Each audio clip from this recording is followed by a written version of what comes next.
на телеканале «Россия» продолжают «Вести Чувашия». Здравствуйте! На календаре среда, 12 октября, в студии Екатерина Данилова. Глава Чувашии Олег Николаев подписал указ о мерах поддержки членов семей, призванных на военную службу по мобилизации. На какую помощь могут рассчитывать родные мобилизованных, сейчас расскажем. Согласно указу, дети тех, кто призван на военную службу в рамках частичной мобилизации, будут обеспечены бесплатным питанием. Теперь платить за завтраки и обеды в школах им не придется. Так же, как и за посещение различных кружков и секций в госучреждениях. Кроме того, ученики будут получать и стипендию главы Чувашии каждый месяц по 2000 рублей. Поддержка коснется не только детей. Супруги мобилизованных могут обратиться за бесплатной юридической и психологической помощью. Также им окажут содействие в оформлении документов на получение различных выплат и в поиске работы, если это потребуется.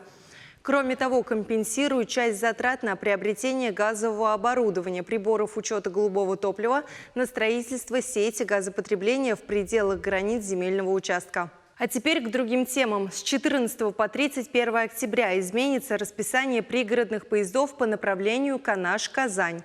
Так, в столицу Татарстана локомотив будет приезжать позже на 6 минут в 22:34. Изменение связано с ремонтом на участке Зеленый Дол-Свияжск. Министерство транспорта Чувашии предупреждает, если вы в ближайшее время планируете поездку по этому маршруту, точное время отправления и прибытия уточняйте в кассах железнодорожных вокзалов, в приложении РЖД или по телефону 8 937 625 04 33. Сегодня в Чувашском государственном академическом драматическом театре имени Константина Иванова премьера комедия «Тетки».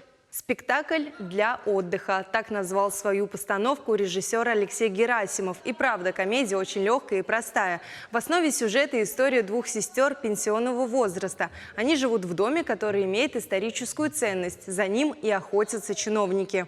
Главные роли исполняют заслуженная артистка России Любовь Федорова и народная артистка РСФСР Нина Яковлева.